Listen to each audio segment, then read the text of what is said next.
বল বস, আপনি যে কাজটা দিছিলেন ওই কাজটা সফল হয়েছে। বস কিন্তু কিন্তু কিন্তু কি বল। বস আমাদের কাজের ব্যাপারে গোয়েন্দারা জেনে গেছে, এখন সিআইডির কাছে খবর দিতেছে। ও শিট, সিআইডি সিআইডির জন্য কোনো চালানি আমার ঠিক মতো পৌঁছাতে পারে না। ধ্যাৎ।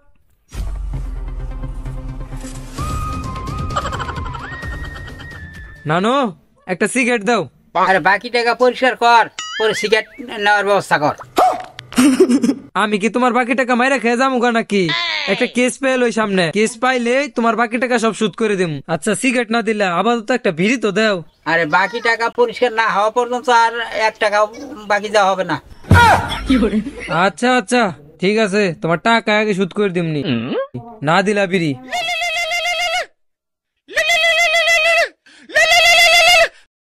হ্যালো, জি স্যার, জি জি, না স্যার না না, জি স্যার, জি জি জি, আচ্ছা স্যার, আচ্ছা আচ্ছা। দায়াকে একটা ফোন দেই।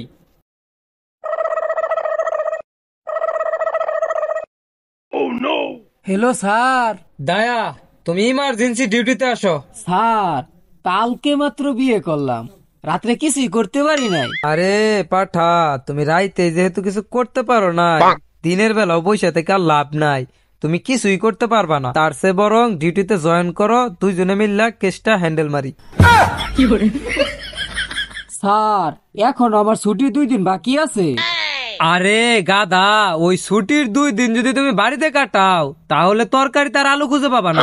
বলেন কি স্যার, আলুর কি হয়েছে?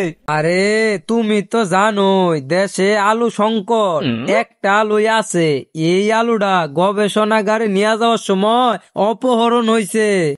আর ওই আলুটা যে অপহরণ করছে সে কুখ্যাত ক্রিমিনাল, অনলি অন মোস্ট রগাডন। যে কোনো মূল্যেই ওই রগাডনকে আমাদের ধরতেই হবে। স্যার মনে হয় আমার বউ রাতের আলু দেখাও হবে না। স্যার আমি দেশের আলু রক্ষা করার জন্য এক্ষুনি আসতেছি। আচ্ছা আচ্ছা ঠিক আছে, তাড়াতাড়ি আসো। নানু, এই যে কেস পেয়ে গেছি গা, কেসটা হ্যান্ডেল মেরে আহি, পরে তোমার বাকি টাকা শোধ করতেছি। হ্যাঁ হ্যাঁ দিও। দয়াকে সেই কখন আসতে বলেছি, এখনো আসতেছে না। আজকে মনে হয় আর কেসটা হ্যান্ডেল মারা হবে। স্যার হ্যাঁ আমি আসছি। ভালো করছো। স্যার হ্যাঁ অভিজিৎ তো দেখতে পাচ্ছি না, অভিজিৎ কোথায়? আসলে দয়া হয়েছে কি জানো? স্যার কি হয়েছে? অভিজিৎ দীর্ঘ 1 মাস ধরে একটা নারীর প্রতি আসক্ত হয়ে গেছে। স্যার তাই নাকি? হ্যাঁ তাই। আরো কি জানো? কি হয়েছে স্যার? গতকাল রাত্রে সে মায়েরটার সাথে কলা খেতে দেখা করতে গিয়ে দৌড়ানি খাইছে। এখন নেও, বাইতে বিয়ে করাই দিব। স্যার হ্যাঁ অভিজিৎ এত দূর আগে গেছে তা আমি জানতে পারলাম না। স্যার বিয়ে তো আমিও করলাম। আরে পাঠা, তুমি তো বিয়ে করে ফেলেছো আর সে বিয়ে করবে। অভিজিৎ এখন আসতে পারবে না, তাই আমাদের দুজনকেই কেসটা হ্যান্ডেল মারতে হবে। ম্যাপটা দেখো। স্যার হ্যাঁ এটা তো দেখা যায় বেগম রুকিয়ার গল্প, ম্যাপ কই পেলেন? হ্যাঁ, বেগম রুকিয়ার গল্প, বেগম রুকিয়ার গল্প দেখা যায়। আও, এই যে এইটা হইলো ম্যাপ। দয়া, জি স্যার। এই দেখো, আবহাওয়া দপ্তরের ম্যাপ অনুযায়ী দেখা যাচ্ছে যে এর আগেও দেশের মূল্যবান সম্পদ পেঁয়াজ, জি স্যার, কাঞ্চনা জঙ্গলের বর্ডার দিয়ে পাচার হয়েছে। আমার মন বলছে যে এবারও দেশের মূল্যবান সম্পদ আলু ওই কাঞ্চনা জঙ্গলের বর্ডার দিয়েই পাচার হবে। দয়া, জি স্যার। পজিশন। দয়া চলো। ঠিক আছে স্যার চলেন।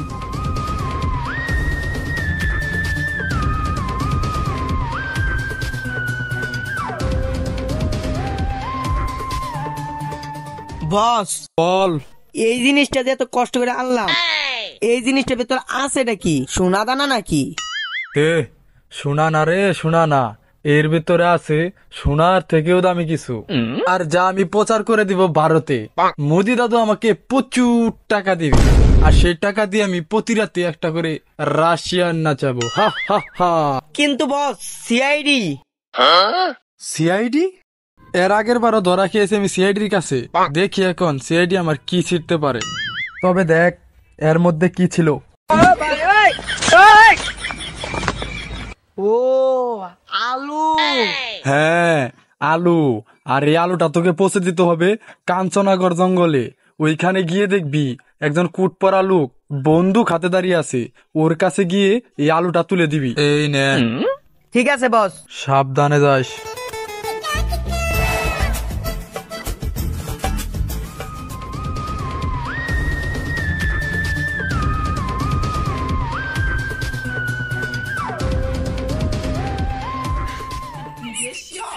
আর দুরু, আর দুরু।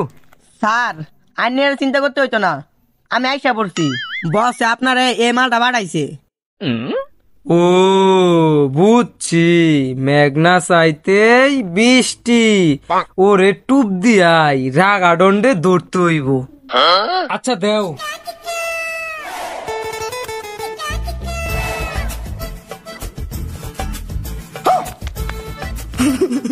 তোমাদের উপহারটা দেখে আমি খুব খুশি হয়েছি। আমি এর জন্য তোমার বসের পুরস্কৃত করতে চাই। স্যার হ্যাঁ। বসের উপরটা আমারও তুই দিয়ে দিন। না না না না না, ওইটা হবে না।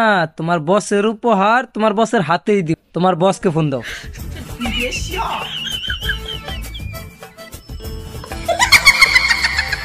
হ্যালো বস, ডিলারের তো মাল পছন্দ হয়েছে, তাই আপনারে পুরস্কার দিব। আপনার ডাহে। কি বলিস? আমি আসতাছি। জি বস। হা হা হা, আলু চালান দিয়েছি মাত্র 80 লাখ টাকা, আর 20 লাখ টাকা যদি বকশিস পাই রাশিয়া চলে যাব। তখন সারাদিন সারা রাত রাশিয়ান নিয়ে খেলা করবো। হা হা হা। স্যার বস আসতেছে। আচ্ছা আচ্ছা ঠিক আছে। সিআইডি বস এটাই। ধরে ফেলো রাগাডনকে। আমি কিছু করি নাই ভাই। কি করবো ছাড়, দিনে 500 টাকা করে ইনকাম করি, আর এক একটা আলুর দাম 70,000 টাকা। আর এদিকে টাকার অভাবে বাড়িতে আলু না নিয়ে যেতে পারলে বউ জাটা দিয়ে দৌড়ানি দেয়। তাই আমি স্যার ভাবলাম নিজেও আলু খাবো না, আলু বড় লোকদেরকেও খেতে দেবো না। ওই জন্য আলুর কাম পেঁপে দিয়ে চালাবো। আমার মতো যত মধ্যবিত্ত আছে সবাই আলুর অশান্তি থেকে বেঁচে যেত। তাই আমি ভাবলাম আলু ইন্ডিয়াতে চালান করে দেব। স্যার হ্যাঁ, লোকটা দেশের জন্যই কাজ করতেছে। ঠিক বলেছো দয়া, এরকম লোক ঘরে ঘরে থাকা দরকার। রগড়ন, তুমি এই আলু নিয়ে চলে যাও। স্যার হ্যাঁ, আমার অনেক দিনের স্বপ্ন আমি বউর হাতে আলু ভাজি দিয়ে ভাত খাবো। স্যার হ্যাঁ, রগড়নের কাছ থেকে আমাকে অর্ধেক আলু নিয়ে দেন। রগড়ন, তুমি অর্ধেক আলু দয়াকে দিয়ে দাও, আর অর্ধেক ভারতে পাচার করে দাও। বাংলাদেশের মানুষের আর আলু খাওয়ার দরকার নাই, আলুর কাম পেঁপে দিয়ে চালা।